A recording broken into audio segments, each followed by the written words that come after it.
welcome to Culture of Paint.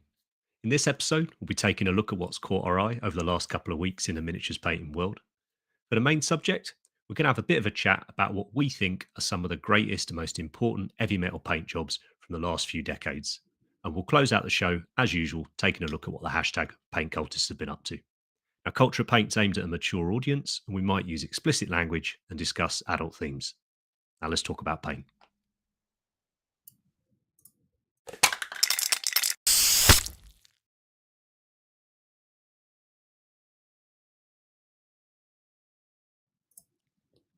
Right, we are back in the red video. Yes, Todd, the red video. I cannot wait to be watching 45 minutes of red goodness over on the Patreon soon.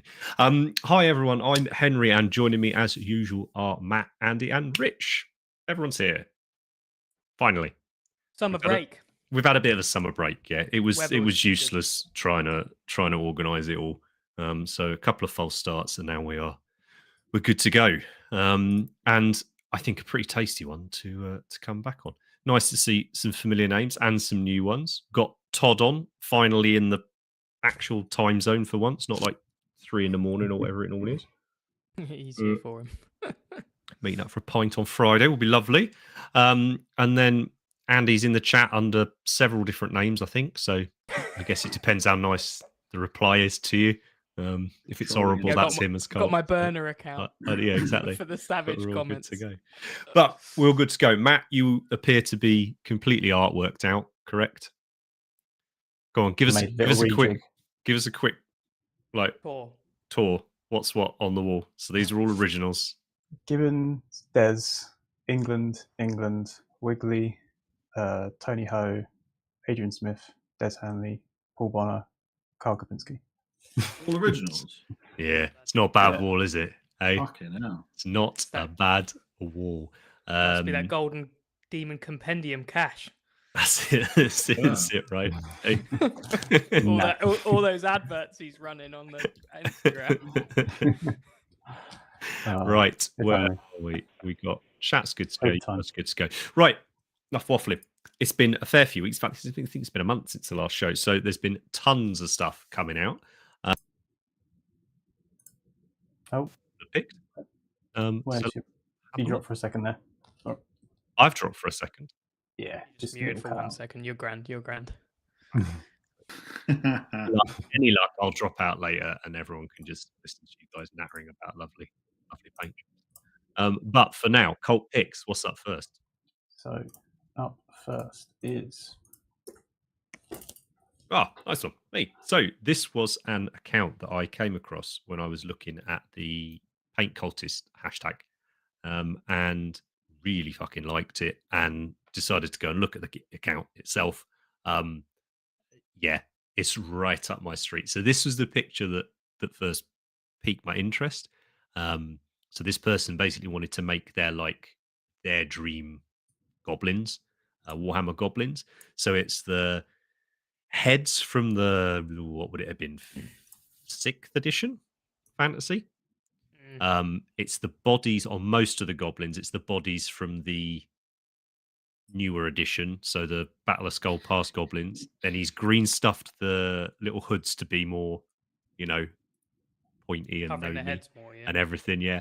And then the shields are from some third party company as well, like Scare Shields, like based on that sort of classic old Blanche artwork type shields. And yeah, I just think they're incredible. And the rest of the account, it's all this kind of vibe. Which if you like these, you'll like the rest of the account. So I would really suggest you go and give it a follow. So I've just picked it for my pick rather than chucked it in the paint cult. It's got some proper weird, some proper weird ones in there as well. But generally all Warhammer. It's got some really cool mechs actually, Rich. You might like. Follow this guy. They're very cool. And I love these as well. They're very like labyrinth style goblins. It's a mix of like really old goblin artwork and a bit of the labyrinth. So yeah, I love these. I think they're great. Really, really cool. And it's nice to see people with they're just going, oh, do you know what? Screw it. I'm just going to make my Warhammer. And it's just so creative. And I think when it's executed as well as this, it's even better. Perfect goblins, aren't they? They're pretty rad, right? I love the painting on the cloaks as well. It's very you, I think. This whole style. It's like just the lovely, base. The bases look like you've based them, and it's just lovely. This is this would be This would I be love the perfect. metals on this. I like the shape of the weapon as well, but I like the simplicity of it is what makes them really nice. They just look really soft and natural, and they're perfect. They're kind of like grimdark goblins, right? Proper. Yeah, but it's like when like grimdark as a thing became almost like formulaic, like it had to be done in a certain way, otherwise it wasn't grimdark, which felt pretty ridiculous. I just really like, and like Blanchett gets thrown into that as well, doesn't it? I just like this person's take on Warhammer. It's dark. I love and it. it's dark, exactly right, but it's not the same as other stuff I've seen. So yeah, big fan, super cool. And yeah, like I say, found it from using the hashtag, the paint cultist one. Is that dwarf legs on the middle one? Yeah, I reckon it is. It is, I thought it was good dwarfs. That's the goblin torso. big boss. I think that one is. Yeah. Hence why he's a bit of a chonkier lad. Taller, more bossier. Yeah, definitely more bossier. But like, especially where's the slide with the two of them in? Yeah, like the lad as we're looking on the right. I've been feeling like that a lot. It's good to it's good to see it. Looks like me camping the weekend. Does actually. But it's just the things as well. I love it when you fade out to pink on goblin noses. Yeah, I don't know when I first saw it, but it's just something I like to do when I do them as well. I think it's really cool. So yeah, that's my pick. What's up next? Next up is what the fuck? Here we go. What do you think about that? What do you think? I love it. Get rid of the hands. You'd be Explain. It's one of my favorite accounts. It's just one of my favorite accounts. I really want to do some stuff like his. I just did that base. I want to do some stuff that's not going to have a model on. Did he do the little cottage you showed ages ago? Yeah. Just looks like a real cottage. But this, I love the grass. It's grass goals for me. This is much better than I've got my grass looking, and I really need to improve my grass. But I want my terrain to look like this. I want to be playing Age of Sigmar on terrain like this, and this is just a rock with some static grass. And I was like, that's it. This is how you make the terrain. Just get some rocks, static grass them. Heavy table, mind. Yeah, but yeah. Anyway, I just thought it was awesome. I loved it. It's my favorite thing I've seen. So that's what we're supposed to do for the pick, right? I like it. I like it when people take photos of stuff like this outside, because you get that natural light, the natural sort of intensity, and it just kind of tricks you. This one is pushing it though, isn't it? Because usually it's of like a something they've painted and done and they've put up against real life. But mate, if you cover his hand at the bottom, it looks like it would fit. Well, it does, but like in the nicest possible way, isn't that? Because it is a rock. Yes. In miniature, it's a mountain in miniature. How good is the grass? Static. Fab. I need to get good at static grassing. You should check out what are they called. Is it a terrarium? No, vivarium. Yeah. Me and Andy have sent each other about 50 pictures of them from Pinterest, being like, we need to. Because I tried to create that using the rocks that they use for it. It was fucking way too heavy. Right. I mean, that's another like way too expensive, obsessive hobby. I think to get into that one, but it is super cool. One day, me and Rich will make a board like this, super fantasy one. Nah, it's lovely, and it is a great account. It's really, really worth following. Yeah. Yeah, nice one. Looks like a nice day over there as well, eh? No, Italy is hell right now. I just had the worst time ever. 47 degrees is not okay. There we go. Maybe there were models on it. Maybe they just melted. Oh, they would. Yes. I can't imagine painting in that heat. It was insane. So, too much. Can whoever's next beat a rock? So this was my pick. Oh, nice. I mean, it's a Lucas Pina sculpt. You can't beat it. It's David Rodriguez on the paint, but like the snow was what I was like, that's really good. It looks fluffy, which is hard to do sometimes with snow. Absolutely. And I thought it was wicked. Is it a conversion of one of his sculpts, or is this a straight up sculpt? Straight up. It's just straight up sculpt. Cool. When did it come out? Is it the latest? No, this one I think was a while ago. I know I didn't get it because it creeps me out. It was not the ogre one, which was the latest. This was the one before the ogre. That's right. I haven't seen it before. Is the snowball, when it's just like resin, is the snowball smooth or is it textured?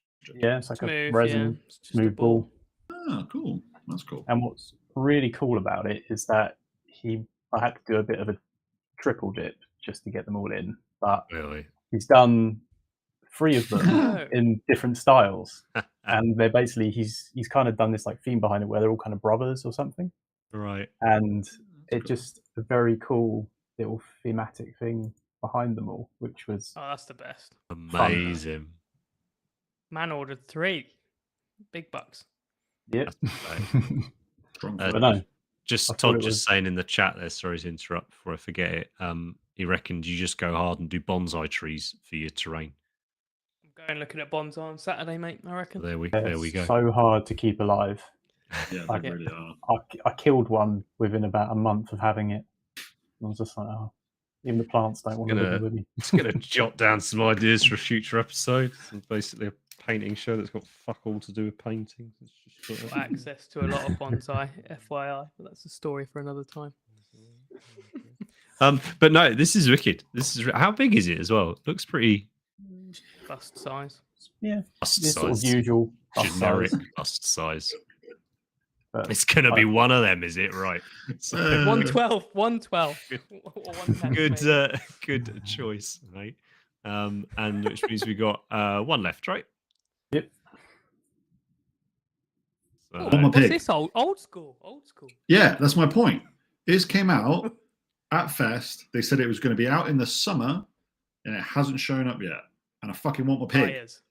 Liars. I want you to get this pig. To be fair, you probably haven't been on the poddy since Fest. Well, yeah. I guess it counts.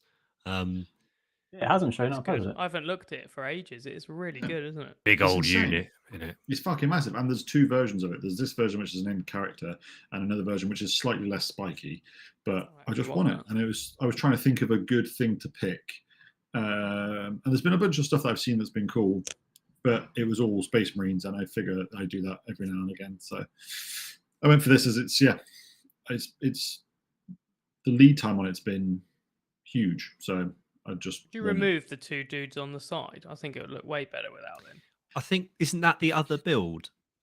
No, the other build does have them, but this is actually a named character. The other one it's got the same 2 dudes. I think I would prefer it without the dudes on the sides, to be honest, as well. Just roll the extra attacks, don't you, in game? That's all it's going to do. Yeah, that's what I was thinking of doing, to be honest, because I don't like the way that they're stood. They look like they're just happily stood there, balancing, which seems a bit. Yeah, they need like a chain to hold on to. Yeah. What's he called? Mega. No, not pig. Mega Pig. Mega Crusher. Turbo Pig. No, it's a more grunter. There we go. What's Pig in Mononoke called, Rich? Okay. Oh shit. The blind one.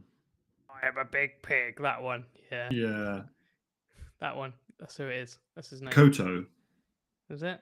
Koto is the blind one, I think. Chat, don't come for me if I'm wrong, but someone help me out. I think it's a Koto. Someone will know it in the chat. Michael in the chat saying, are we familiar with Hypertufa? He studied it at horticultural class. He never tried making it, but it's used to make lighter weight imitation stone. Could be cool. Recipes online. Here we go. That. We'll have a look. Maybe we'll have like a cooking episode where we'll make up some Hypertufa. Rich, if you do this pig, then I'll do the cow. And then we fight. Gotta play AOS. Cow versus pig.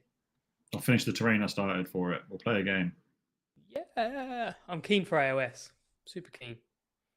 It's AOS. Well, yeah. This was also a link to AOS, in that AOS is killing everybody and everything at the moment with the miniatures that they're producing and the stuff that's coming out. Yeah, it's worth starting saying, to get isn't silly. it? It's starting to get silly now. Like if you look at 40k releases comparative to AOS releases, it's not even the same fucking ballpark. No. I don't disagree at the minute. I don't like. I want to, because I want to be super pumped for 40k while it's fresh and all the rest of it. But then you drop. So this all these picks could have been Cities of Sigmar stuff, but we're basically just going to do an entire episode on it. So yeah, if in case you're wondering why we haven't picked any of that stuff, it's we say it now and again, don't we, about AOS feeling a bit more exciting and the models being a lot better most of the time. The last two AOS releases, Lizards, we were like, that's the best now the best AOS range. Then literally the next range that comes out, like what we've seen so far of the Cities of Sigmar, is fucking unreal. Mirroring rumours about someone else coming this year as well. What they call Flesh Eater Courts. So that'd be interesting to see a redo of that, because it's a wicked concept. I think they could be incredible for an army. Like they will reckon they're goodies. Yeah, they could be incredible. But no, it's a nice little cool throwback. It must be the last harbinger. I never know how to say that word. That one of that models from that story, the storybooks we're getting for the end of the edition. Because I think we had that released, didn't we, of all the small ones, like the new Goblin Shaman and Ray Burns just put in the chat, we're talking about Nago or Akoto. Now, Akoto is the blind one. Nago was the one at the start that burst through the wall with all the black little snakes on it. Yeah, that one. That's this guy. Yeah. Christian in the comments says it's coming out in fall. Rich. That means autumn time. Autumn, yeah. So that's autumn time in American, isn't it? Yeah. It feels like autumn, but it's not. Exactly. So where is it? Scott's saying in the chat, one team gets to dream up giant cow gods and battle pigs. The other team gets bogged down in which specific pattern of bolter is needed. Sums it up pretty good. Yeah, I don't know, man. Like, there's definitely more of a discussion in it, but it's not a new thing that we're talking about here, is it? Nah. We've brought this up several times, and I would be interested in knowing why. It's not saying that there aren't super cool things for 40k. It just feels like 9 out of 10 AOS things are like outrageously good. It's just there's such the release cycle on 40k. I can't even remember what came out last week. Well, it would have been more exciting than whatever's coming out next week, which I think's 2 books and a Blood Bowl player. So maybe we're finally chilling out on Games Workshop's release schedule. We do with the break. But we will see. Chiptastic only made 3, so by 1 minute past 10. Yes, that's true. You're not going to be able to get hold of the pig anyway. Right. I'm guessing after the picks, we therefore have to have Meme of the Week, which myself and Andy have not seen, and that Matt has stuck up from Rich, unvetted. So huge apologies. I did say we vet it. Rich said it's fine. No, I said it was fine. If this is incredibly offensive, like, I'm really sorry. Rich's views do not represent the views of the entire of the Golgfag team. It's not even a bad one. You're making it sound out. Are you part of the team that made this meme, Rich? Or no, this was the one that someone sent to me. So a lot of people have been sending them to me. And if you think the ones that I pick are bad, you should fucking see the ones that people send me. We are not showing a lot of those, but keep them coming because I really enjoy them. Come on, in what we got. Right. Oh, that's fine. Exactly. That's absolutely fine and accurate. Exactly. I thought it was a good throwback to when you used to walk into the Games Workshop, and even if you'd been in a bunch of times beforehand, they would be like, "Oh, so what army are you working on?" Or if you picked up a box, you'd be like, "Oh, you're going to pick one of those up today." I knew the script. You could tell that they've been given a fucking specific word-by-word script that they had to say. I mean, you could say it off the top of your head. Is there, Matt, is there any way we can embed like movies for these things? Yes, we have to pay for that. All right, maybe we'll look at doing that because media has moved on, and it's there's the savage Warhammer memes are now expanding out into short Shorts. films. Yeah. We can do gifts. We can get some. We can do in. gifts for free, can we? Yeah, Maybe yeah. we should walk before we run. We'll be all right. But yeah, it's Delta. so true though. It doesn't happen much anymore though. I've found anyway. Depends on the store, doesn't it? Like I went to one recently near where I live, and they couldn't have given a flying fuck whether I was in that store or not. Like having to ask them to please come over and serve me. It's like the store's like, if I reach my arms out, I can pretty much touch the walls. I noticed when the PRP disappeared from the staff pay thing, it kind of stopped almost that same week, like being approached constantly. I really enjoyed that. Best one I ever saw was the staff member trying to upsell somebody from buying one paint to a knight and a codex. Good lad. Good lad. Hey, got to pay the bills. Hey, love it. It's a good choice. Right, well that was okay. I was quite nervous about that one. That's actually too chill. That's too nice. Yeah, it's just. Hey, I'll take that. I'll take that feedback on board, and I'll ramp it up to the next That's one. a solid C+. That one, mate. Sound. Shout out the Daily Bolter. Bring it. Right. So main topic time. Matt's really keen for us to caveat this several times. This is just like our opinion, and your best ofs may vary. And we could probably do 10 plus of these episodes. But we're getting clickier and clickier with the titles, right? So next time it will be top 10 somethings, or it'd be Henry Cavill's favorite Warhammer 4K army. Yeah. Whereas, but for this, we've just we decided to put our mugs in the thumbnails. We've decided to pick a handful of sort of our favorite heavy metal jobs, and mixed in with that is some that we think not only do we really like, but were actually pretty significant in the sort of story, as it were, of heavy metal. And for anybody new to the hobby, or for some reason you found us before you've really got into it, Heavy Metal is the studio painting team for Games Workshop. So all those stuff you see on the boxes is painted by the Heavy Metal team, which nowadays is pretty sizable. It's come a long way from two or three people back in the 90s through to what it's got. It's in the 30s now, something like that. More. Big old team. God damn. So yeah, doing the best job. So yeah, let's crack on. I cannot remember what we've picked. Kind of put them in age order. Oh, chronological order. Beautiful. So we've mentioned this model several times before. This is the Green Knight from the Bretonian range. We had the painter Mike McVeigh on early this season or late last season. I think we had a chat about this as well. But this was one of those sort of mind blown moments when you got the White Dwarf and it had this in the pictures of this in the sort of level of paint job here was not something we were used to seeing in the late 90s. So yeah, and so Matt, obviously you weren't born when this came out. This came out. Andy, Rich, were you around for this one, or were you slightly later? Yeah, I remember. What year was it? It's got to be, I want to say 96 or 7. I mean, I was think 8 I years bought old. one on. I think I was bought definitely one on alive lead then. price. I'm trying to think when 5th edition came out. But anyway, it's mid to late 90s. This, and we were, although I've just noticed the base rim is a different color. 96. It's 96. It's Mr. Henry. Possible. 96 was it? There we go. Yeah, I've just got the article up about it. Nice one. And the art. Do you remember the art for it? It was amazing. Yeah. Yep. It was one of those perfect storms of artists, sculptor.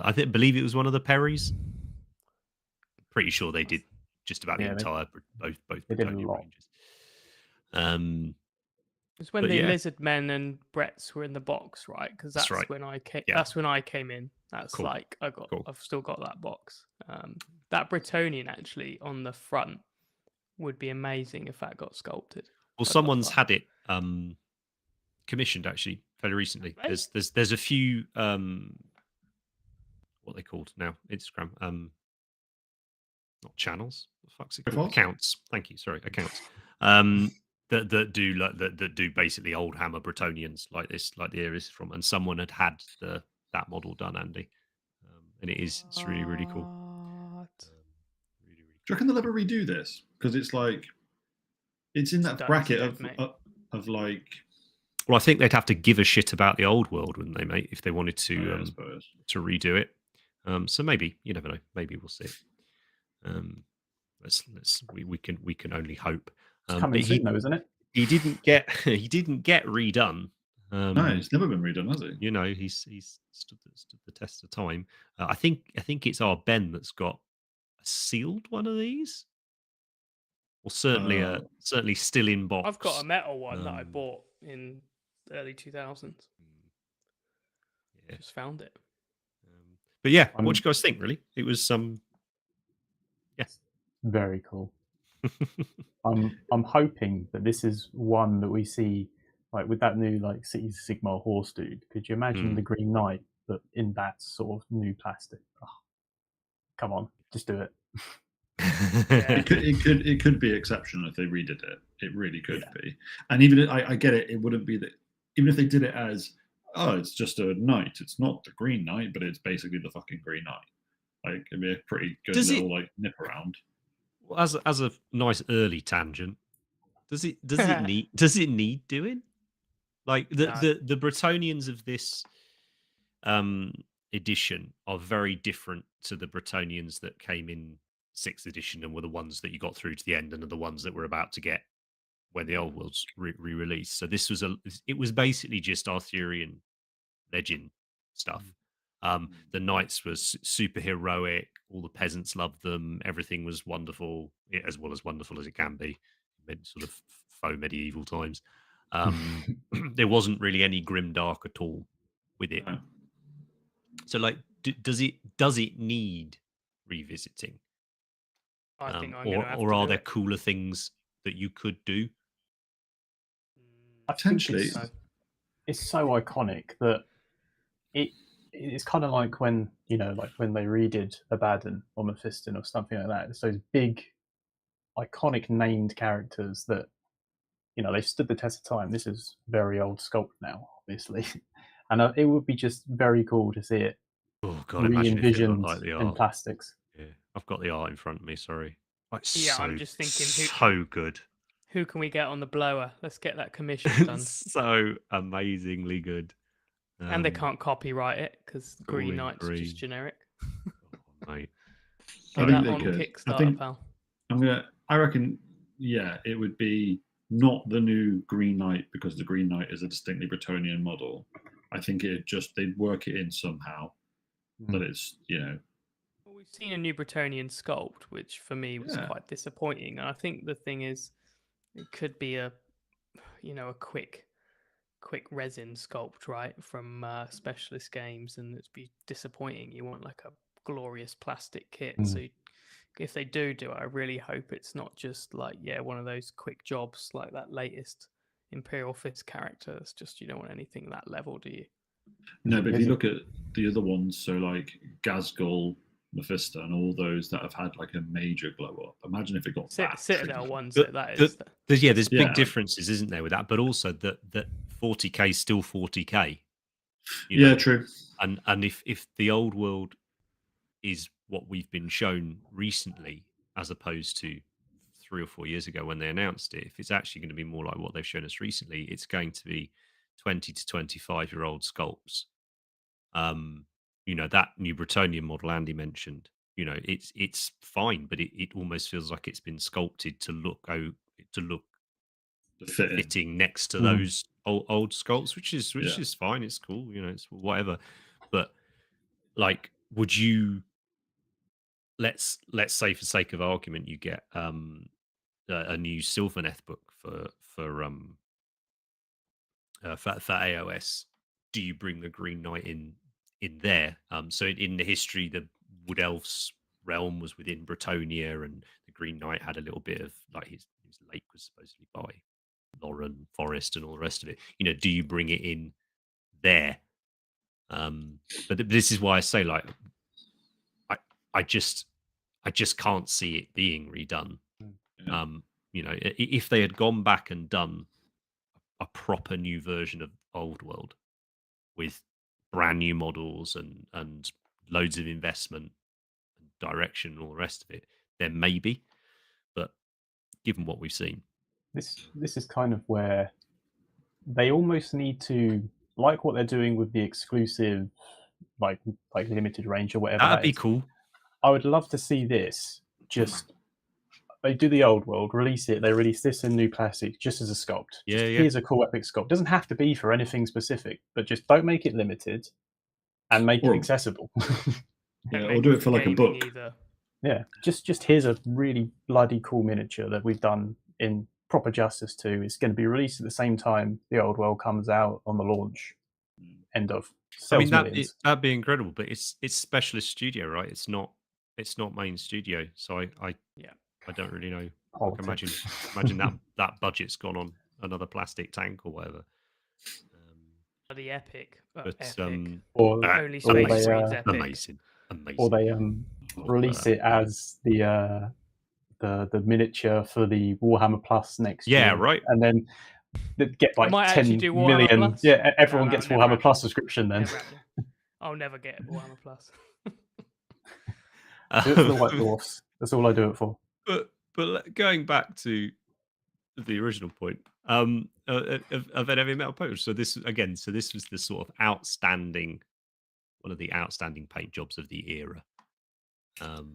And Mike McVeigh, the sort of lead for Eavy Metal back then, used to, a few times a year in White Dwarf, you used to get like a diorama that he'd made, usually tied into a release. But this was just sort of on its own. This was just boom. Here's the Green Knight I've painted for Bretonia, and it just sort of defined everything really. Freehand and blending in, right, which I think was quite mind blowing at the time. It was the glazing and stuff all over the is it called the caparison? What's it called? What? The horse carapace. Well, yeah, the horse. Horse armor. I don't know. He's in the chat. Get on it. I can't think that's what it's called, but yeah, it was, and I remember the article. It was brilliant. You know, and they went through how they painted it and everything. It's yeah. Sword's still amazing as well. I'm still looking at that going, is that metallic? Like, it looks like Rich's Green Marines. It's like metallic green, isn't it? Yeah, it's cool. I don't know if it is or not. I think it's all the yellow in the lights, right? It's brilliant. But yeah, this is, and it was still getting. I mean, this model was still current when the Old World got blown up. So, it stood to tell. I suspect it got repainted over the editions. Barding. We're calling it barding. I think it is barding. Okay, cool. Horse dressing gown. I'm just wondering.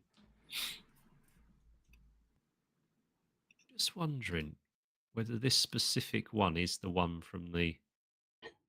I have a feeling this. I don't think it is, mate. I think it's a newer paint job because the original one had and the reason I'm saying it is because the original one very, very similar, but it had different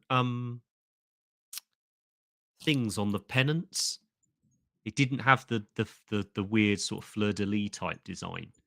Filigree on the pennants. So strong start this one. To the topics, but yeah, it is different. I've got the original. It's like, have you got the original one there? Yeah, it's got the flags have white and green stripes. Yes, like the artwork. It was like a direct copy of the artwork. But the that just shows that, you know, when they redid it, they just copied it because it just nailed by design. Oh, Darren's saying in and the chat sword. Neil Green painted this version, but it was super similar. Yeah. But incredibly strong start for us getting the wrong miniature in the photo there. So that should set the bar for. Blame me. It's fine.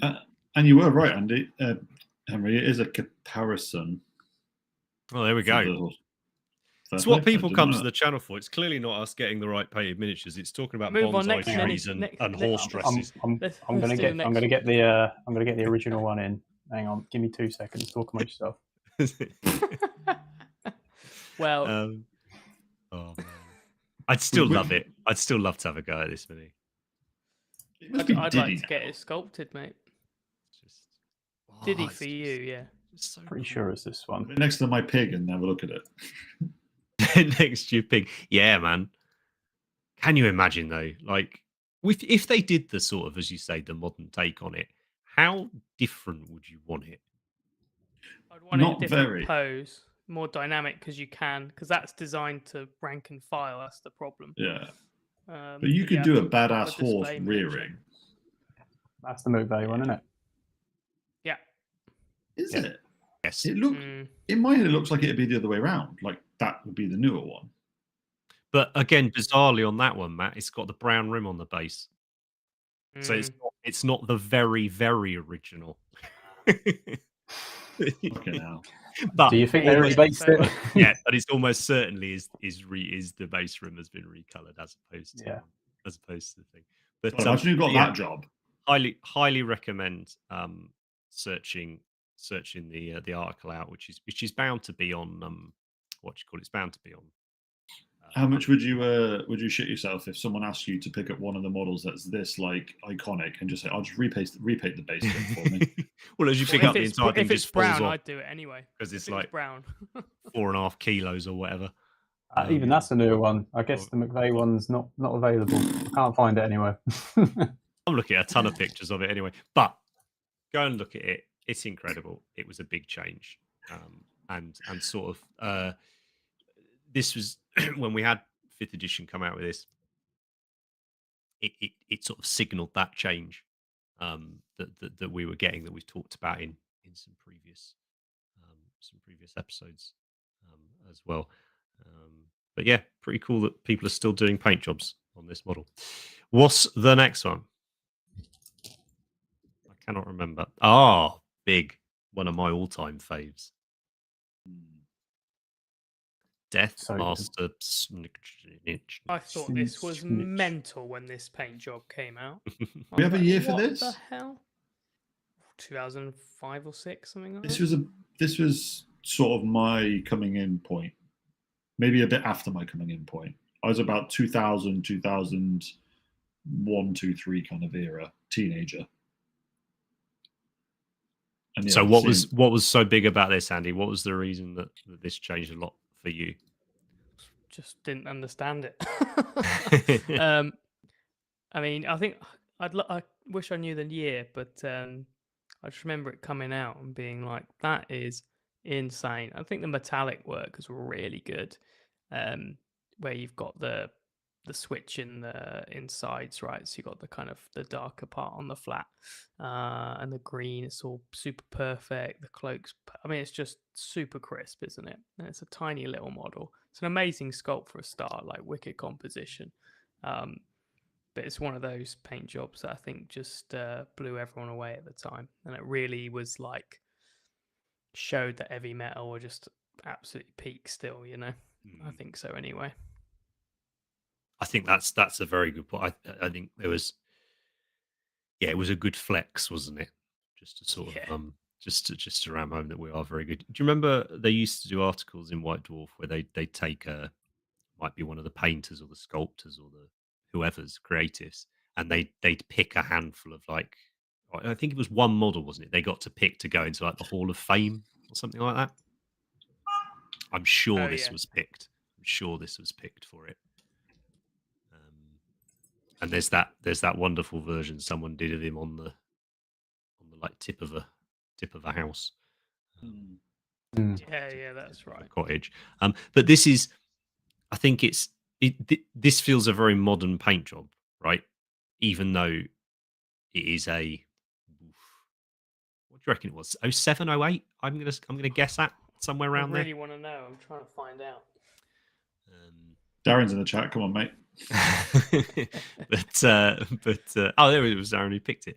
But it's as a miniature itself, I think, yeah, it was.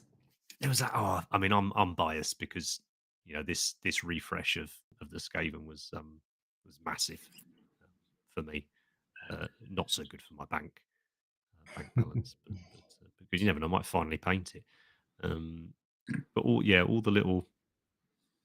It's the extra level of detail on every single piece of it, isn't it? And it's just a bit special. And also red claws, loving little things like I'm all for grungy, all the rest of it, but I don't know what it is. I really, really like a little bit of red still. And if you do enjoy red, check out Andy's most recent Patreon video, which is 7.5 hours of painting red on a town model. But Piston red, 45 minutes. We should do one. On that. So other than it being sort of the standout because of just the level of it, is that why we're picking this one, or do you feel it was indicative of anything like another change in? Not necessarily direction, but heavy metal goes through cycles, I guess, naturally, because painters come in and change the makeup of the team, sort of pushing each other on, right, stylistically and all the rest of it. Or are you just picking it because it's wicked? I think it's just stood the test of time. It was amazing when it came out. I think for me, because it's like you kind of think of all those iconic things of like Space Marines and stuff like that, like big miniatures. But I guess this is just a small rat. And I remember talking to people at the time, like a little rat is insane, and you always think of the big important characters like Calgar and stuff like that. They're the things to show off on. Be like, whoa, this is just a single Skaven mini, and it's kind of incredible and shows what you can do. Because I think not now, but then I'd sort of be thinking of what to paint or whatever, and maybe not a little Skaven, but this sort of paint job would make me want to pick it up, because you see the potential in that miniature and not just the heroes, the Space Marine heroes anyway. There's so much cool stuff to paint on that miniature, right? Yeah, that's what it shows. It's cool, so cool with this, the daggers forming like that shape that the Skaven are. It's amazing. Such a clever idea. I'd still paint this. You think we're can we do another Skaven episode soon then? Yeah, great. Okie doke. Shot that. What about when they release Skaven properly? Yes, please. Thank you. And I can rebase them for the 17th time. We can do our hopes for the Skaven range. We can hopes and dreams. Hopes. Yeah. Oh, love it. Right, this is a good start. What's up next? Yeah, the man. Oh yeah, Golgfag Maneater. Whatever he's called it now, just generic ogre man. I think this needs to be seen in the flesh to be truly, truly appreciated, because the metallics are pretty epic, right? It's the metals in it. Yeah. For me, it was the bottle. I remember seeing the bottle hanging from me when it first came out, and I saw this in White Dwarf. I was like, "Oh my god!" I was painting an ogre army at the time as well, and I remember seeing it, and just the level of detail in the metal, like the texture in it, and the different colours that are worked into that dark metallic colour. The little mask that's hanging, the blue mask, the verdigris kind of blue on the mace, and then the way that the bottle's painted as well. I remember seeing it and thinking, Jesus, it was, especially because in the ogre range, there was some like coolish stuff, but there wasn't really anything that like was painted to this level, really, I don't think. And then this came out and I was like, Jesus Christ, that is, it made them so much cooler, that whole range, this sort of thing. I just keep staring at those striations on the horns. Yeah, one of my favourite models of the old world when it was. This because you're right, Rich. They had some cool, like ogres had if you liked that sort of thing anyway, had some really cool models. And then they just dropped this, and it was, this is a character that's been in Warhammer Fantasy since very, very early on. It's had a few iterations, and then not only did they drop this awesome model that looked different to the rest of the ogres, which he should have done, right? He's this man-eater, which means he's been all around the old world, so he's got all these trophies and influences from different cultures and stuff. But then this paint job, which I think was Joe, I can never get the surname right, Tomaszewski, who was just joining the team, I think, when I got out of the hobby, because I remember this brilliant White Dwarf article about him where he was talking about his Golden Demon entries and things like that, and then getting into the Eavy Metal team. And it's just outstanding. Sorry, you go, Henry. I was just going to say this one, just like we said with the Deathmaster, looks like it was painted yesterday. Like from a point of view of, it feels very modern, right? I think you would struggle to age it, whatever the phrase would be. I think that's because this is when Darren and Joe were obviously both painting, and I think it feels like they egged each other on, because those two really would have helped, I think, push the team on. And it's changed a bit now with little things like battle damage being more common and things like that. But I still think this kind of era, it did jump a bit. And I think the thing that's common with the Deathmaster is every little bit has bonkers detail on it, like the horn striation, the bottle, and that's what Eavy Metal are so good at, is every bit has just silly detail, right? That's it. And it's all sharp in it. It's just like all those striations across God knows how many horns are on that fucking model. It's nuts. It's and for an incredibly busy model, right? A deliberately busy character, right? It's not hard to look at, is it? And I always thought that was a challenge for the Eavy Metal team, was to show these certain sculpts off just by the nature of the sculpt. Dark metals, I think they're really cool, like how they're just, I don't know how he's done it, like with the bunch of washes and things like that, but the metal jaws at the back is super cool sculpt. But I love how dark it is on the bottom, and I think all that dark shoulder pad and the crown is what frames the face, right? So it's still like easy to read and stuff like that.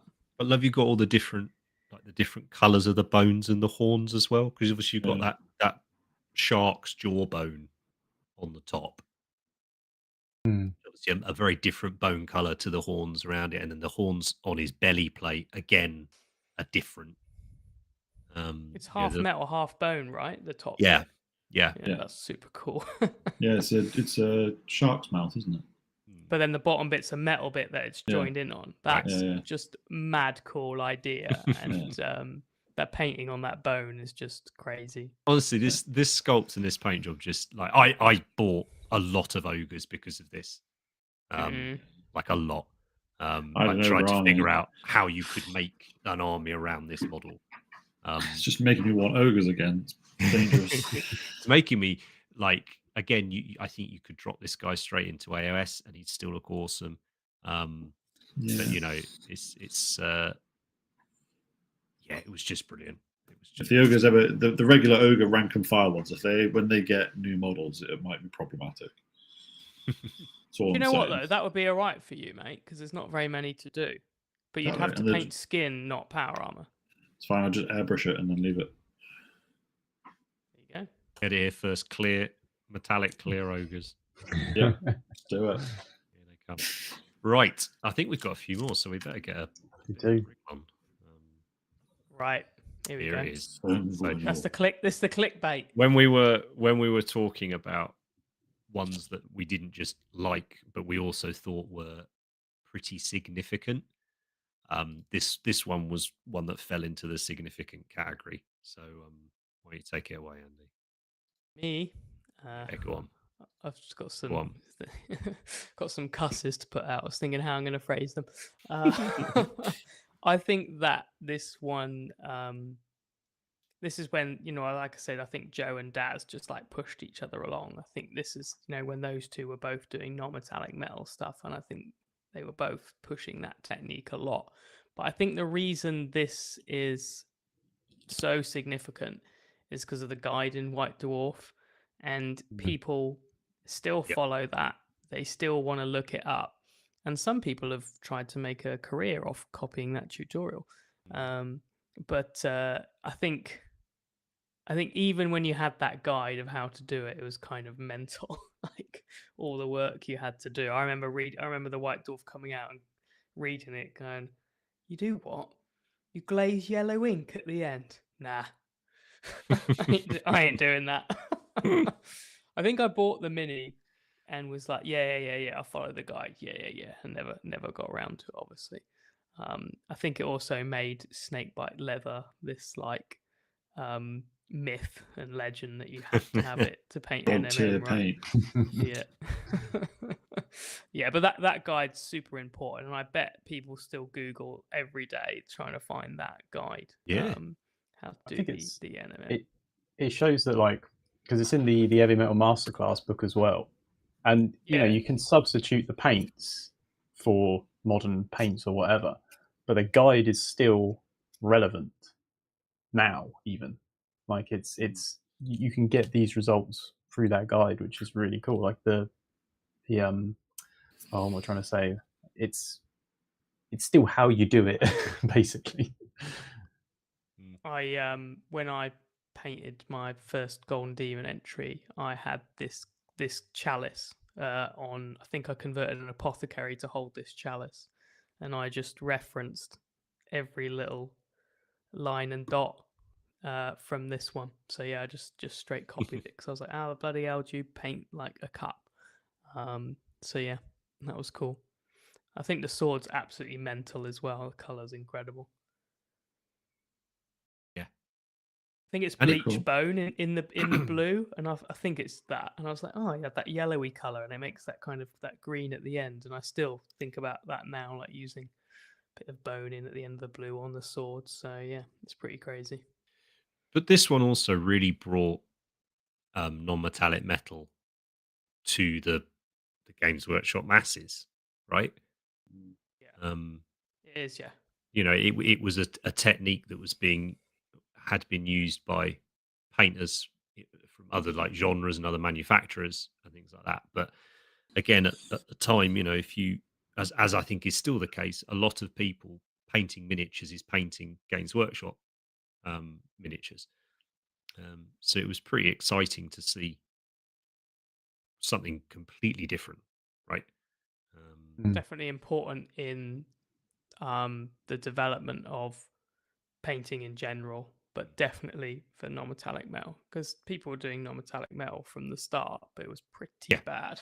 It was just like yellow and stuff like that. And but also it was, I think, particularly with Warhammer models, metallics, whether it was bolt gun metal or shining gold or whatever, and a wash was a real thing, wasn't it? It became I mean, for me, it's almost the same as like the whole Red Spear Haft and that type of era. For the longest time, like painting metals with metal paints was very Warhammer. It was a really visual cue almost. There was, so to see him doing it a very different way. Was this one of the first? I don't recall like there ever being like a full box art that was completely non-metallic before it. I don't think there's been many since, has there? No. There was, what's his name? Sigvald, the new Sigvald. And I think the old Sigvald. Yeah, the old Sigvald was, yeah. Joe did not been many. No, it doesn't really suit a lot of things, does it? But I think this is just kind of iconic. But I think this probably paved the way for allowing the guys to paint some things like that. Absolutely. This needs a redo, right? This is the model we all want to be redone as like a turbo massive, kit. a big Yeah, thing. right. Primaris Like the ring. avatar of Sanguinius or whatever. Yeah. Needs to get Yeah. go toe to toe with Angron sort of thing. We just want a massive Sanguinor with wings like this Yes, big. please. That'd be sick. That would be cool. Splendid. Yeah, and Darren has to come back to do the paint job, I reckon. Yeah, Joe's Tycho was really cool, wasn't it? Dante, someone's brought up the new Dante is Nunamama, isn't it? Yeah. I don't think the old one would, like they said the old and new were both num, but was the old one? Yeah, I don't think Both. the old one. The old Dante was both. They did a couple versions, Right.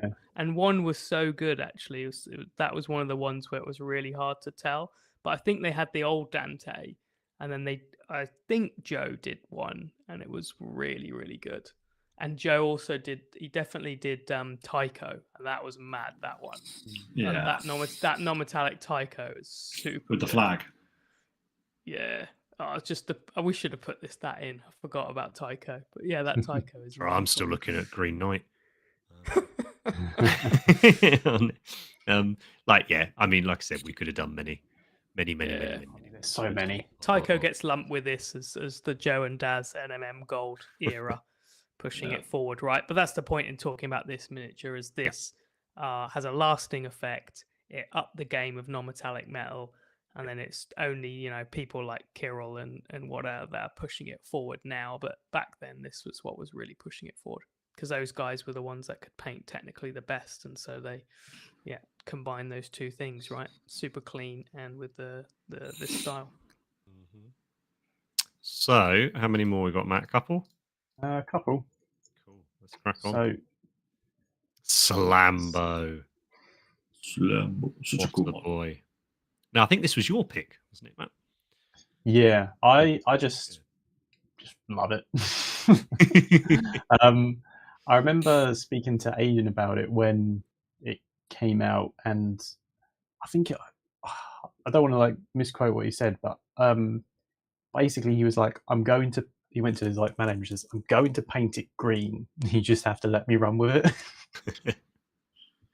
Nice. But, it was so out of the blue as well, because this is one of the first ones that I remember of those just plastic special character type, not special character, but you know what I mean, yeah, redos.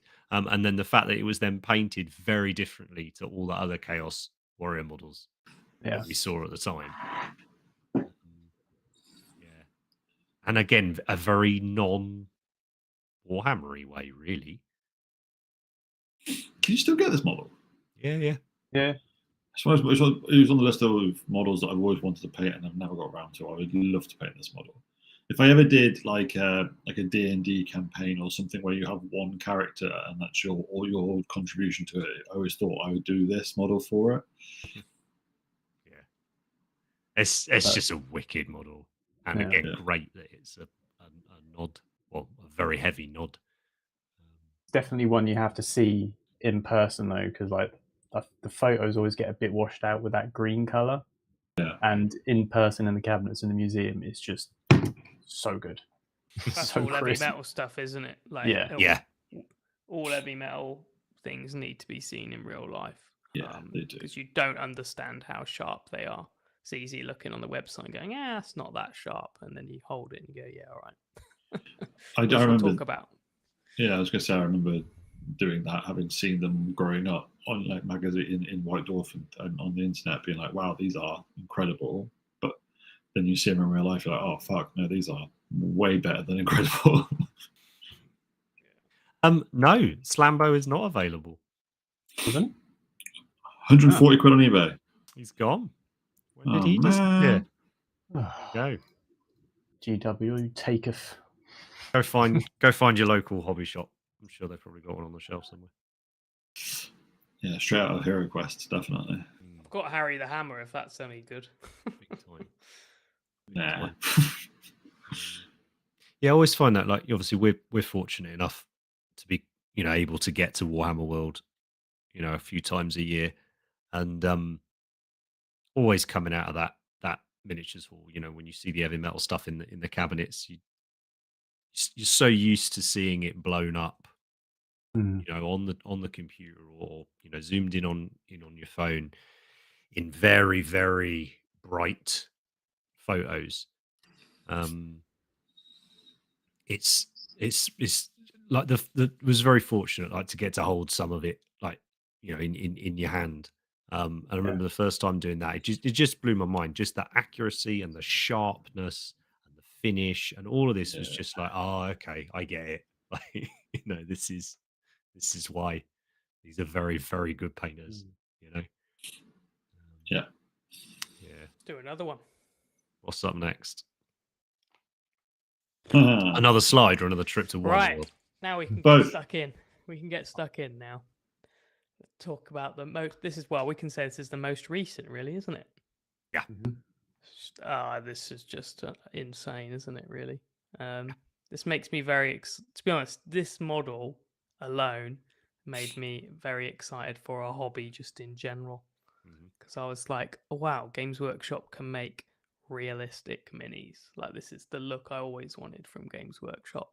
And when I get a bit moany and negative, it's because it doesn't look like this. Yeah, I mean, I had to sneak one of these cities models in. I said earlier we could have put most of them. Yeah, but you've been excited range. about this, haven't you? Since we first saw it.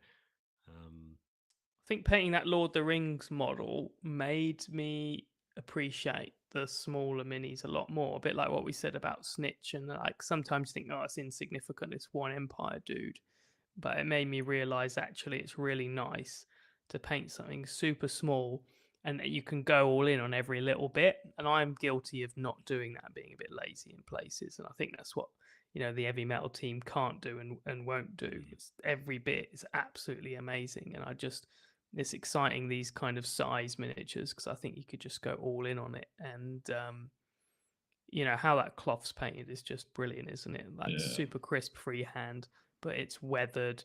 The sculpt's realistic, and so is the painting. It's just super exciting. Can't really fault it for style in terms of sculpt and paint. Really, it's amazing. So it's okay, Phil. You're forgiven, mate. Thanks for joining us. So yeah, I mean, it'd be very interesting if this is indicative of what's to come paint style wise. Very big AOS, Warhammer Fantasy fanboy. I couldn't be happier with where that setting is miniatures wise at the minute. And yeah, it feels properly significant, I think, the painting on the city stuff. It feels like way back. I talked about it on like one of our first ever shows. When we moved into what was it, 5th edition Warhammer Fantasy, they released the Undead Army, which at the time was vampires and skeletons and all the rest of it, and it was painted differently to everything we'd seen before. From the bases up, it was different. And it began the change of how Warhammer Fantasy looked. And I do wonder if this is the one that changes how AOS looks from now on. And it would be I would be fine with that if that was the case.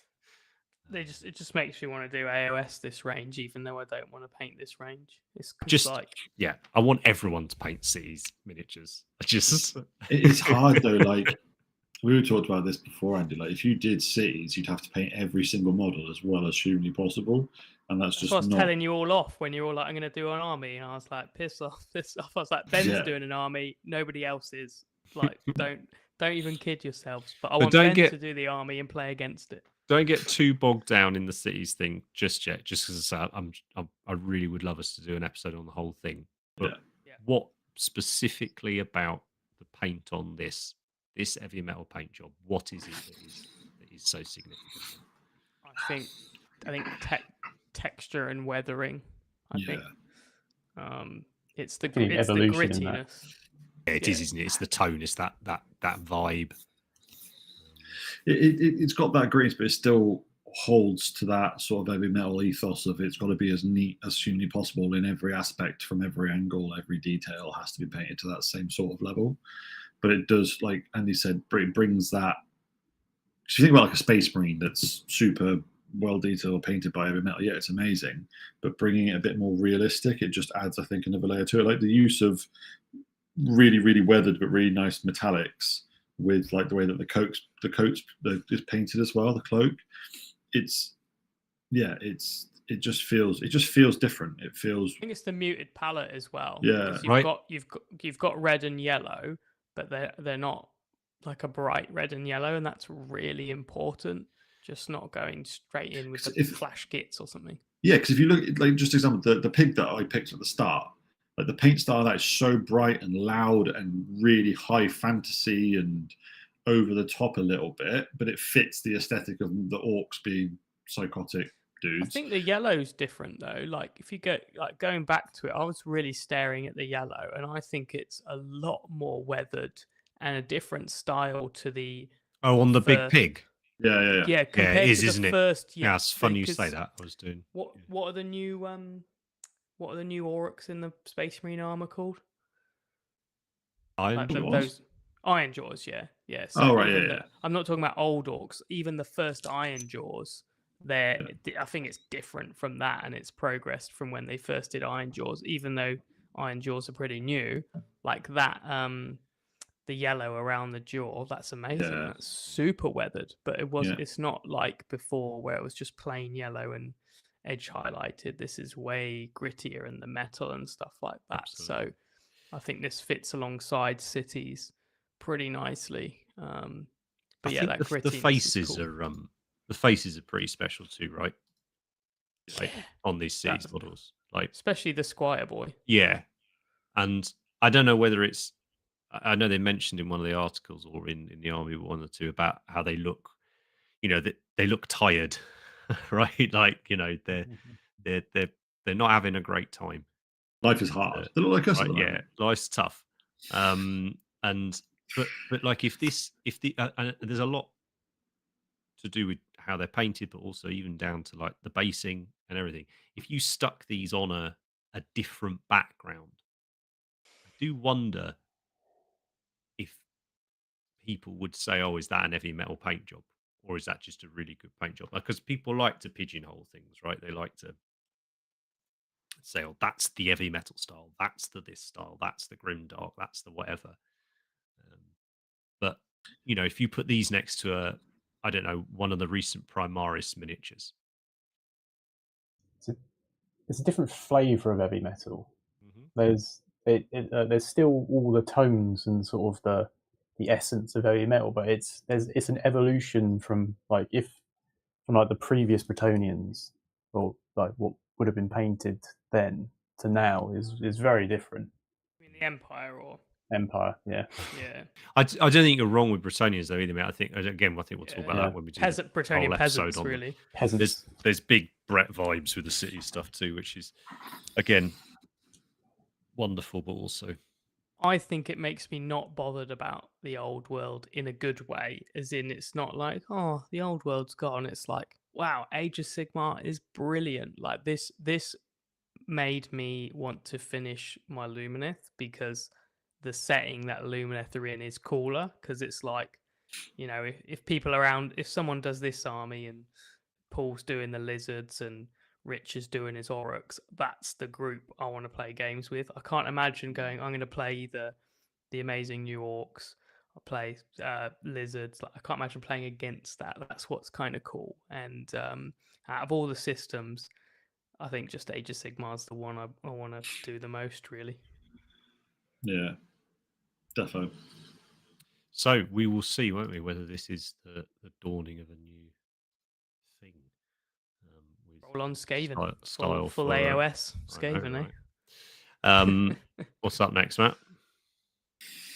Oh, this was my my pick because this is one of it goes on from what we just talked about, seeing an Eavy Metal thing in hand. I saw this in hand at one of the open days, and Aidan was sat there, and I asked him some bits and bobs about it. The symbols painted along freehand along the bottom of the cloak in the yellow are mental. I just remember talking to him about it. I can't really remember what he said, but just holding that, and it's so crisp, and every symbol's obviously different. It's all perfectly in line. It's nuts. And I tried painting this miniature and failed pretty bad because all the sort of sculpted detail is really hard, and it's so sharp that it just looks amazing. But yeah, I think every element of this miniature is actually quite challenging to do, and it's just done so well. The freehand, you got perfect sword. The red is mental. Just all those lines are super sharp. So I think this kind of different to the cities where that shows the gritty side that Eavy Metal are capable of. I think this just shows off how insanely clean and the super crisp. I think this is one of the best examples of the super crisp Eavy Metal thing. Awesome. So hard to do as well. Like people think, oh, you're just drawing a line. You're not. It is so you hard. Are, you are not that no, thin. No, at least it's in an easy, a color renowned for its good coverage. Yeah, it's getting that precision and not messing it up, because at that sort of scale, you go over a bit, they get a bit fatter. You can't keep them like the same sort of consistency. It's just difficult. Freehand some yellow, perfect symbols over blue. Yeah, nice one. Easy money, mate. Do another 50. Yeah, whatever. Yeah, I couldn't believe this. Couldn't believe seeing it in real life, and that's one of those ones where I've tried painting this model and I failed so bad after seeing this version as well. I was just like, no. I'd like to come back to it one day. Nice. It's a cool mini. It is a cool mini. Right. Are we on to challenges? Yeah. So, something that's appeared over the years in White Dwarf were these Heavy Metal challenges, and they were amazing. And I hope they do lots of them and keep doing them because, yeah, they're pretty special. But generally, what would happen is a member of the team or whoever would set a challenge to the Heavy Metal team to paint X. And I think the two we've picked up are a more recent one, which was to paint Primaris Marines. And I'm pretty sure this one was done around the launch of whatever it would have been, 8th edition, when we first saw Primaris. So, not only were these very cool models, that the team had created, they were also very different because we were still getting used to seeing Primaris Marines. And then I think we've also got one of my favourite old articles, the Wizard article, which we'll come to in a bit. But these were up at Warhammer World one time when I was up there, so it was very cool seeing them in the Just seen that this is 6 years ago, which makes me. Is that it? What do you mean? Is that it? 6 years? This feels like yesterday. That's mad. Yeah. That means Primaris have been out for 6 years. The new Primaris. I genuinely thought they'd been out longer than that. Is it only they're going to get 6 to years? a decade, man. Like when Primaris get to a decade old, I don't know what I'm going to do, but you might not see me again. Mate, you're going to be 40. That's what you're going to do. Nah, not quite. 30 something. 39. Yeah, looking fine. Deary me. It's a very cool thing to have put into White Dwarf, sort of these challenges So between cool, right? the teams in sort of internally in the company. And I hope they do like more of them, because it's really cool. It's the only way you get to see it, right? Is we don't have access to these painters. These, whether you like it or not, there are Games Workshop creates personalities, and people like it. People like having hobby heroes, and Heavy Metal adds Games Workshop has a whole level of mystique to people. And I think what White Dwarf, when it really nails it, White Dwarf manages to make you feel part of like a hobby community. And when you see Heavy Metal painters doing this sort of thing, it feels like, oh, these guys are part of my hobby community. They're not just the professionals that paint the box art. These are nerds that love what I love. Yeah, sorry, part of the team that created the whatever. Yeah, you know. So this one's a great example, this lad, because this was we'd been seeing inklings of battle damage, hadn't we? Yeah. When it first, I think, what was the first one? What was 8th called? Because it was Dark Indomitus, Imperium. Dark Indomitus. Imperium. It was Indomitus, I think, was when it really kicked off, wasn't it? I remember on the Calf, Betrayal of bite Calf. we saw. Oh, I'm thinking more main. You know, But main Betrayal of Calf was 40. by Eavy Metal, Okay, not right. a specialist thing, I think. Sure, but as a headline thing, right? As a paint like this is how we paint. Right, Indominus had more than Dark Imperium, right? But It's this true, one, Dark Imperium was clean. this mini in particular, was that Dark Imperium era, but we got to see it all smashed up, which was super cool. Yeah, and I love seeing these as well, because it for me personally, it always felt like there was a little bit more kind of like, maybe not personality, but they're able to put their personal stamp on the models a little bit. Because when they're painting an Heavy Metal model that, you know, just is a box art for it, it has, you know, it has to fit those criteria. Whereas this, they were given a bit more of space to kind of do what you want. So like, you can recognize in like the certain Max's paint jobs that you do that are just out the box miniatures. But when you see stuff like this, that's got those ever so slight variations and changes to it, like the way that the base is painted, the different arm, and that, you can really tell that it's him that's painted it and that he's put his own personal little tag on it, I think. That's it, right? You're seeing them as hobbyists, not as professional painters. Yeah, it's really nice. It's just nice to see them like on plinths and display bases and stuff. I really like Aiden's one, actually, which was the first one, because I think it's really cool that he did like that super scratchy style, but scratches like with the edge highlight color, which is actually just how I painted Farsight. So it's kind of cool to see that, because I've done all the scratches with the edge highlight color, so it's kind of cool to see this. But I think it's really cool that he did something completely different, which I think is kind of the opportunity for these challenges, right? Yeah, that's it. But I wonder how much that influenced things as well, right? Yeah. When you look I guess it's kind of fun for these guys as well, because obviously they'd been aware of Primaris for a lot longer than any other hobbyists at this point. Yeah, We well, painted what, a ton of them as well. 2014 probably? 2014 they would have seen them? Yeah, so they've sort of got their heads around it all, and Yeah. you know, which was still taking the rest of us a little while to just sort of you know, get on board.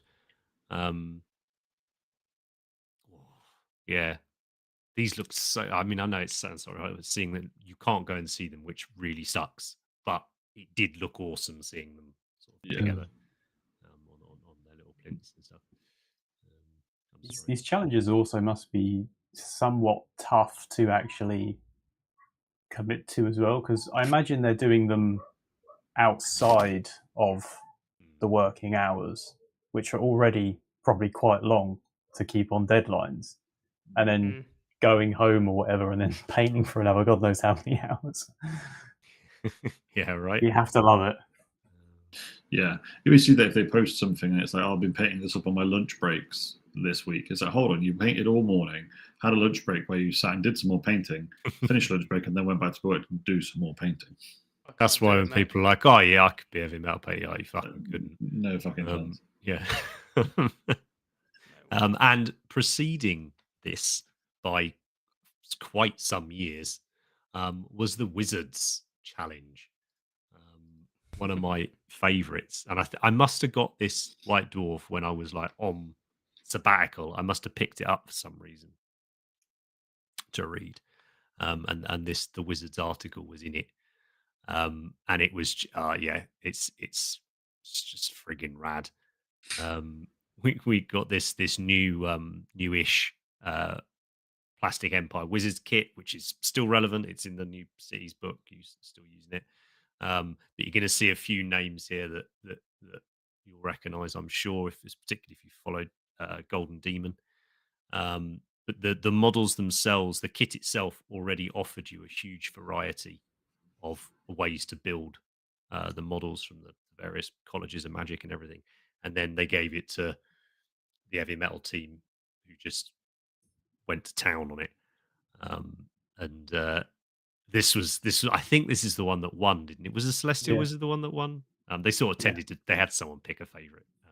I'm going to guess. I don't remember, but was it Brian Nelson or someone who sculpted it and got to pick the winner? I'm going to say that because that sounds like a nice story. We'll go with that's what happened. Look at the paint of Warlock purple, Codex grey. Look how young Darren looks. Right. 2009. There we go. Fuck. Oh, nice. Just a young pup. But it's again, like, I urge you to search this article. Oh, this was my favorite one.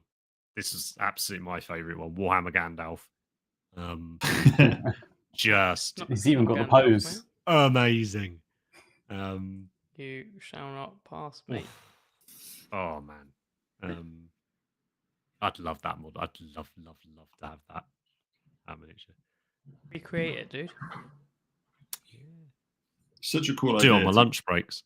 Yeah, such a cool idea to give everyone that brief of, we'll get the same model, a model that is really changeable and you can do a lot with, and giving everyone the thing, right, you got to go and do something different with it. I think it's a really cool idea. This one, I love. Yeah, it was wicked, wasn't it? Yeah. Oh man, it's coming back. I haven't seen this article in ages. I always really liked Keith's paint jobs. I probably one of the only guides I ever followed was his Nurgle Chaos Lord on the horse. Yeah. I actually followed that with the foundation greens and stuff. Oof. That was cool. Can't remember what they were called, the greens foundation paints, but yeah, I remember doing that. Feeling like an absolute legend because I was doing like a purple wash on green. I was like, I do colour theory now. Yeah. I mean, that must have sucked because you wouldn't have had the entire social media outlet to let people know that's what you were doing either. Yeah, just had a nice mini that I liked. Oh yeah, and then Joe just smashes it with his ludicrous like NMM OSL dude. Gold Wizard. Oh my goodness me! Look at these miniatures. Again, this is me. What we were saying a minute ago is it put faces, didn't it, to names. These are hobbyists like you. You know, this is what they're capable of if you just let them go. Proud to be part of the team. But also, like 09, you wouldn't have had all your social media, right? No, so not really. So again, this is White Dwarf. MySpace? This is how you saw it. So unless you were following Joe on MySpace, or Yahoo Messenger or whatever. Kind of forum days. Yeah, I suppose that's times, true. Dude. Actually, so you would have had. Would you have had Cool Mini or not in 09? Yeah, you would. Yes, you would have. Yeah. Kickstarters either. And that was immense. Back when everyone did like actual blogs about it and wrote everything up, man, I fucking miss those sorts of like bits of hobby. Well, hopefully it will come back round a bit. But as I say, it would be really lovely if GW would do a bit more. They seem to be doing a tale of ex gamers quite often. In White Dwarf, it'd be really cool to have. Oh my god, another banger! Every single one of these was outstanding. It was a stacked little competition, right? Lunch break, Golden Demon. Great mini though to be creative on, right? Like it's better than the Primaris to be creative because of what's in the box and stuff. Yeah, sure. Yeah. Look at that Mike Anderson one, bloody hell. Yeah. And it was always funny when you get like. So you'd have like Mike Anderson, you'd have Martin Footis, who the guys that would go on to be sculptors as well, would just also happen to be immense like heavy metal painters. They're just like, I'm going to resculpt it. So they're well, there we go then. It's nice to see though, isn't it? Like I think, looking at Joe and Daz's jobs, I think it's really cool that now we can go and pick up their sculpts and that as well. Absolutely. Yeah. Absolutely it is. You go, Gretchen Green, Commando Khaki. Oh. Talk dirty to me. Sure. Came from the Commando Corpse Cart. Khaki was terrible. Corpse Cart's been out for a long time then as well, hasn't it? Yeah. Head comes from Marauder Horseman, which of course you can still buy. Commando Khaki was the worst coverage ever. Painting Imperial Guard with that was by hand. Fucking hell. One of my psychos. All-time favourite critter models on there as well. The owl. Oh, the Sylvaneth owl. The owl. Yeah. Used that Yeah, on many models. From the Someone's put in the Dryad chat, kit. is this inspiring a Cult of Paint community challenge? We all choose one mini. Maybe that could be fun, eh? We should do something like that. We should. I really want us to do Olden David Demon. Shivers' Olden Demon. Yeah, I love that YouTube channel. I think it's brilliant. I watched an amazing video of his. This is a complete tangent, but it was on the shock attack gun, and I think Oh, nice. I think the shock attack gun. I'll have to rewatch it, but I think it has just for the gun 8 pages of rules or something. It was amazing, mate. It was, yeah. My mate had one. For one Used to gun. annihilate things. Yeah. Was that the sort of gun where it'd either like blow a bubble at you or it'd destroy your Land Raider in one shot? You choose how many grots Yeah, you you want to fire put in through. it to kill, Yeah. and you have to pay the points for the grot. Just watch the video; it is brilliant. I love that channel. I think it's great. Someone has to tell me exactly what you is. Speaking of orcs as well, like I'm really keen to do October this year, something for that. So maybe we can. I've got mine in the drawer. Maybe some other cool account will be doing something special for that. Come the end of the year. We could do October. That'd be cool. So yeah, rather than just sitting and staring at this article together for the next few hours, we should probably wrap it up. Move on. They need to do more of these little challenges, like yes, and please. Maybe even like community thing. Put the challenge out and let the community get involved as well. I mean, easy to be article. fair, they do to a degree with that.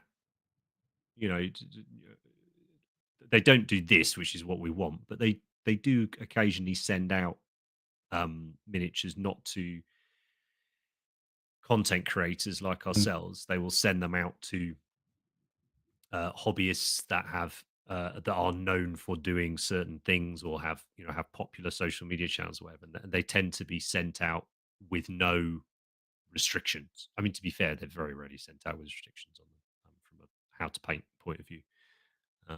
But I can imagine if they, because not that I'm a particularly big fan of it anymore, but Twitter, they what's the Graham Lyon, the I don't know what it's called, the community outreach type position, often asks on there, has anybody done a cool dreadnought or whatever?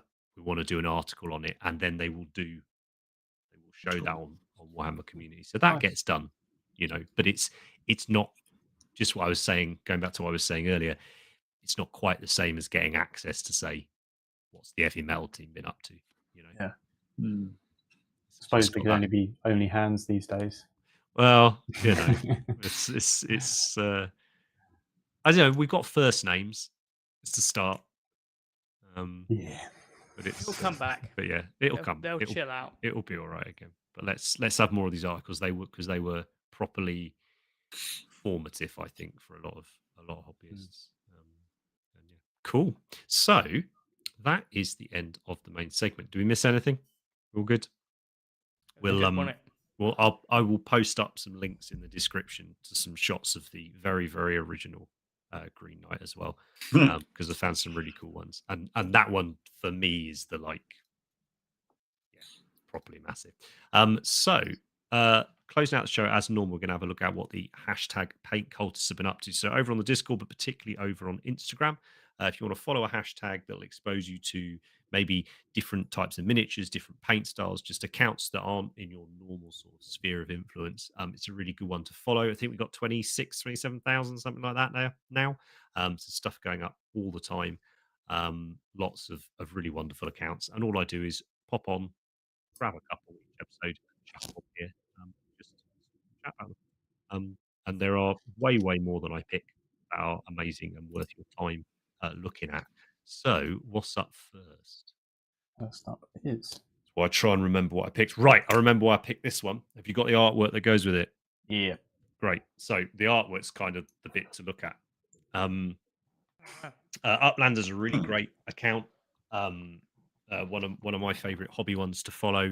One of these people that's just super obsessed with one particular faction or army or whatever. And for this person, it's Space Wolves, both in 40k particularly, but I think a bit of heresy stuff, but mainly 40k stuff. And they showed this piece of artwork recently, and it was a friend of theirs had commissioned an artist to draw some digital artwork of their mate, the Uplander channel's Wolflord. And I just Such a thought cool it was present. such a cool thing to do, but also a really great example of that wider hobby thing. There's so many creatives in our hobby that do so many different things, and it's just super cool to be able to go out and get that. That would be sick. Imagine doing that for someone, right? like, especially if you were like loved the thing that they did it of. Right. Like, I instantly thought, oh god, I just wanted some artwork of my Lime Marines. That would be fucking so cool. Yeah. Such a great present idea. Years and years ago, I had a piece commissioned for Andy that was Andy as a Sylvaneth, I think, wasn't it? I'm trying to remember what it was. Yeah, I think it was Sylvaneth. Forgot about that. I found this account. Tree. Yeah, we were a tree person. I found this account that did like cute little avatar type, pictures. Yeah. Warhammer ones. So, but yeah, find that. It's worth checking out. Warhammer art. It's a good hashtag to follow. You'll get exposed to a lot of really great artists and a lot of terrible AI, but lots of good artists. So here we go. Kevin said, not digital. Yeah, sorry, I didn't think I suggested it was on that, but yeah, just great stuff. Brandon, there we go. Thanks, Andy. How the hell's coming on? It wouldn't be a week on YouTube without someone asking about your Lumineth. So yeah, they're going great. Thanks. There we go. What's the next slide? That's wicked. So this is rad. So I always forget about Infinity as a game, which is sad because it was massive when I got back in the hobby. This is Hack Islam, one of the factions. Just a really cool paint job on it.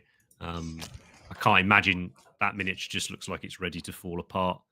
Although I believe the newer stuff's resin, isn't it? It's not not all metal now. But anyway, just made me remember it and think what a really cool setting for a game it was, and how cool the miniatures were. And I should love that in theory. It's just robots basically, but fucking hell, they were difficult to. Don't know what it was, man. It's just really cool. Like, it had a fantastic background. It was a fun game. It was cool minis at the time, and then it just felt a bit like they didn't make the leap forward when other people did. Yeah. But it's still, I believe it's still, problem with it. Really popular, I believe, and stuff. So there's still some amazing minis. It was supposed to be like the best game to play ever, wasn't it? I think I had a big deep dive conversation with someone about all the issues with it, and just like I'd hate to get it wrong and talk about it, but there's something like they can look at your force and then they pick the stuff and then just absolutely screw you and bits and bobs, just issues. But I think it just didn't leap forward, in my opinion. And the IP is cool, the designs are cool. I'm not painting a metal model ever again, apart from something old. Right, but if it's a new release, like comes out in 2023 and it's metal, what the hell are you doing? Yes, there is, James. There is a faction full of Scotsmen and werewolves. It's really cool. It's absolutely worth a look. As a game, and this is just an awesome paint job, I think. This one. So what's up next? Speaking of awesome paint jobs, this is an account we feature regular. Because honestly, they paint a lot of fucking great stuff quickly, or they seem to anyway. And this is just a different take on, is it Hera? Is it Black Sun? Black Sun. Seen a few takes on this miniature now, and this is a different one. And I love it. It really, really looks illustrated, I think, Yeah. That sort of 2D artwork almost style. That's what I mean by that. Yeah, just really, really cool. And it's always nice to see orcs with a slightly different skin tone to what GW often give them. Hey, they're in the chat. Oh, nice. There we go. Yeah, Black Sun. Yeah.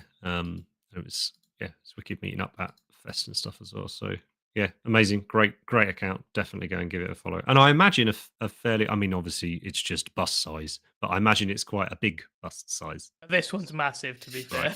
Right. It is actually huge. It's just bust size though. What's bust size? Right.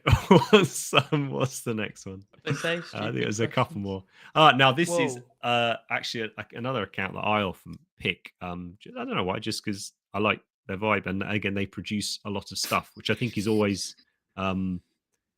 helpful when you find a new account. It's like when you find a new band and you discover they've got like 10 albums already. It's always good rather than getting in on the ground up, and then all you've really got is to just bore your friends by telling them about this cool thing you found. But this is I love it, and it's got the conversion of this. It's not a huge conversion, but it's got like I don't know what you'd call it. It's got the unpainted model, and then this really cool take on White Scars, one of my favorite Marine legions and chapters. So yeah, super cool. I don't know what it is as well, because it's not like I really like this account. I don't want to paint like this, but I'm really glad someone does, so I can look at it. I get like that with certain accounts, like the Craftworld Studios account. It's like, I love their stuff. I don't want to do it, but I just like the fact that there's someone there doing that sort of thing. Yeah, too right. So, but yeah, super cool. Super cool. Is there any more, Matt? Did I do any more? Two more. Now this one's slightly embarrassing. It's really fucking cool. I sent it to Matt. I was like, you got to put this up. And then I noticed that this is one of our commission painters. And I didn't realize because I'm useless at remembering social media handles. It's fair, mate. It's not a real name. But this is, this is one of this is one of the guys that works in our commission studio and does lovely work, but also produces some fucking rad stuff for himself as well. And this is right up your street, isn't it, Rich? All smoothed out, cleaned up. Yeah. And then just this big chunky marine. Love it. I want those multi-part Terminators, man. Yeah, same. I haven't seen enough, and I know it's a whip, but I haven't seen enough Terminators. To be fair, I thought I'd see them everywhere. But yeah, incredible models, and just a really cool red, and just it's great. Just really liked the red. Obviously, that's why I picked it. And then one that Matt found that I didn't find because I can't drive my new phone. Whoa. How good is this? Whoa. This is a turtle dragon or dragon turtle. Looks like probably some Kickstarter or something. I don't know. Go and follow the account if you want to know. It'll be in the description of it. But just cool. Lovely colours. You're gonna paint more critters, dude. Like, mate, I know. Well, let's get Dareguard 2 out, and then we can do Dareguard 3, which is just critters. Yeah. Be good. We'll talk about that when we do the cities episode, though. But the whole Gargoylean thing is just perfection as well. It's just they can't be far off armies of critters now. It's got to be coming. Yeah. I think it's why I like the Cruel Boys so much. I think a lot of that range just feels like a critter anyway. Yeah. Can't wait to get them mounds on them swamp baboons. Oh yeah. All over that one. And it's good to see Games Workshop have realised what people actually want, and that is, crabs, critters, doggos, crabos, crabos. It's all about it. But yeah, very, very, very cool model. Again, very different style of painting to what I'm used to looking at, or how my friends paint and stuff. I just love the colours and stuff. I reckon this would be a really good way to get someone maybe interested in miniatures painting.